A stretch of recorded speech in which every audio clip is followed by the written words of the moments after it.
Morning, রবিবারের সকাল। যথারীতি কোনো ব্যস্ততা নেই। চলুন আজকে এই বাড়ির দুটি রাজা গাছের সঙ্গে আলাপ করাবো।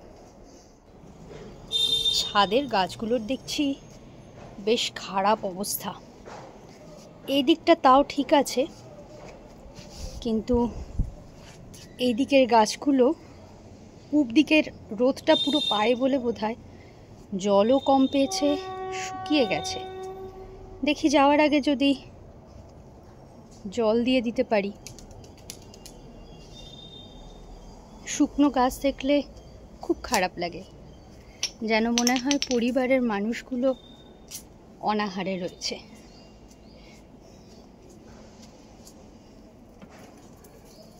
এই দেখুন,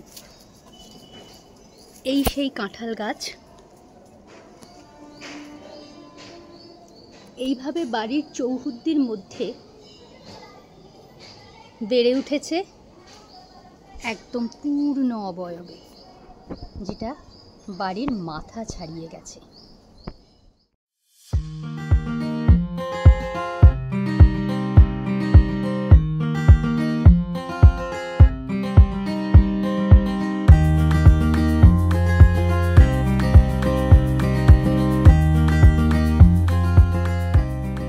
এইবার আসি দ্বিতীয় গাছের কথায়। এই গাছটা আনা হয়েছিল আন্দামান থেকে। এই গাছটাও কিন্তু বাড়ির যে বাউন্ডারি, সেই বাউন্ডারির ভেতরেই লাগানো। সত্যি কথা বলতে কি, গাছগুলোর শিকড় বেশি ছড়ায় না বলেই এটা গভীরে যায়, কিন্তু চারপাশে কম ছড়ায়। আর এই গাছটার উচ্চতা এইরকম ম্যাক্সিমাম দুতলা বাড়ির সমানই হয়। আর ডাবগুলোর কোয়ালিটি ভীষণ ভালো, একদম ঝকঝকে সাদা ডাব দেয়।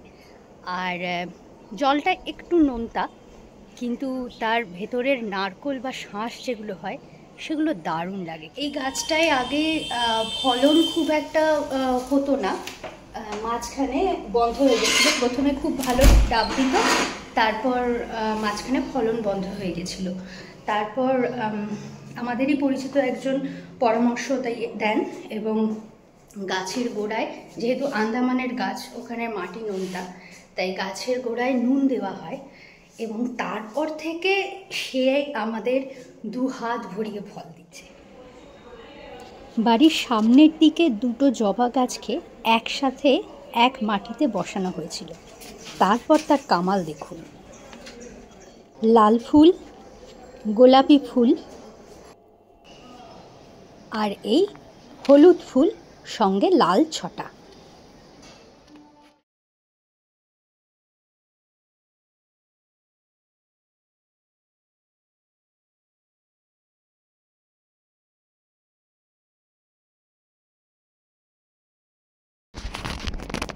গাছেদের পরিচর্যার পর এখন ফলাহার।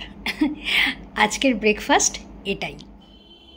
এই বাড়ির আর একটা প্রিয় জায়গা হলো এই দক্ষিণ পূর্ব দিক ঘেঁষা বারান্দা। এই আমাদের বেডরুমের দরজা, সেই দরজার সঙ্গে অ্যাটাচ।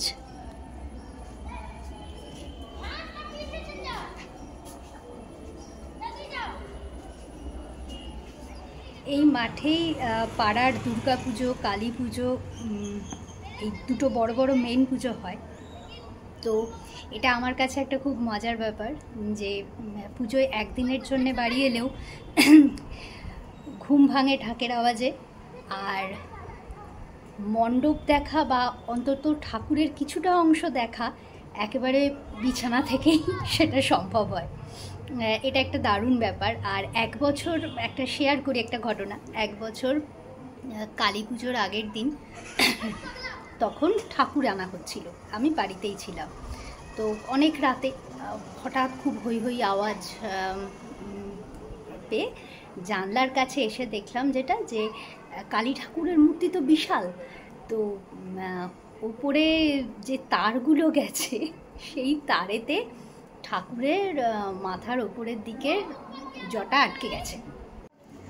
তো আমি তাড়াতাড়ি জানলা খুলে সামনে এসে দেখি বিশাল বড় বড় মোটা মোটা দুটো হাত।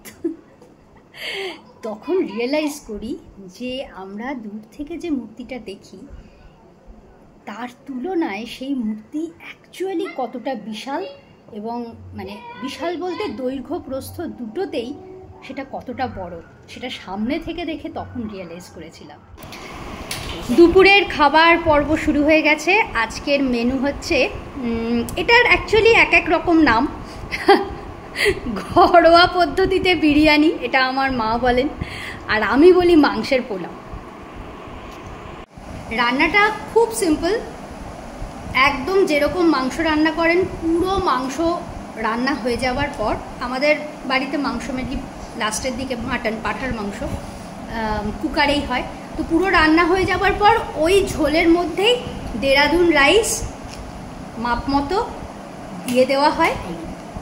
তার সঙ্গে আলু ভাজা রাখা থাকে যেটা, সেই আলু দিয়ে দেওয়া হয়, দিয়ে সেটাকে আবার চাপা দিয়ে ঠিক 2 বা 3টে পরিমাণ মতো, সেটা চালের পরিমাণের ওপর ডিপেন্ড করছে, পরিমাণ মতো সিটি দিয়ে তারপর সবটা হয়ে গেলে ঢাকাটা খুলে গরম মশলা, একটু মাখন আর হচ্ছে পেঁয়াজ ভাজা বারিস্তা করে রাখা হয়, বেরেস্তা করে রাখা হয়, সেই বেরেস্তা করা পেঁয়াজ ভাজা মিশিয়ে দিয়ে হয়ে গেল মাংসের পোলাও।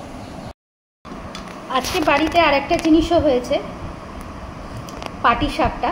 এটা ভেতরে খোয়া ক্ষীর দেওয়া পাটিসাপটা হয়েছে, কারণ নারকলের থেকে আমার কাছে প্রিয়, বেশি ভালো লাগে আমার খেতে খোয়া ক্ষীরটা। আর ওই যে নিয়ে যাওয়ার জন্য টপাটপ বাটিতে উঠছে। আর এই বানানোর কৃতিত্ব যার, তিনি হচ্ছেন এনার নাম অনিতা। উনি এ বাড়িতে আমার মায়ের সর্বক্ষণের সঙ্গী। বাড়িতে আমার রোলটা মোটামুটি ওই ফুড টেস্টারের, তো আমি সেই কাজটা খুব মন দিয়েই করে থাকি। এবার বাড়ি ফেরার পালা। তো 2 দিন ধরে যার হাতের রান্না দেখিয়ে গেলাম তার মুখটাও একবার দেখিয়ে দিই। এই যে ভদ্রমহিলা বসে আছেন, আমার মা। এনার হাতের রান্না খেয়েই 2 দিন ধরে ভুঁড়ি বাড়িয়েছি। যাই হোক, তো এবার পর্ব আজকের মতো এখানেই শেষ করছি, কারণ এখন শুধুমাত্র বেরোবো আর সোজা বাড়ি ঢুকবো। সবাই ভালো থাকবেন, কাল আবার দেখা হচ্ছে।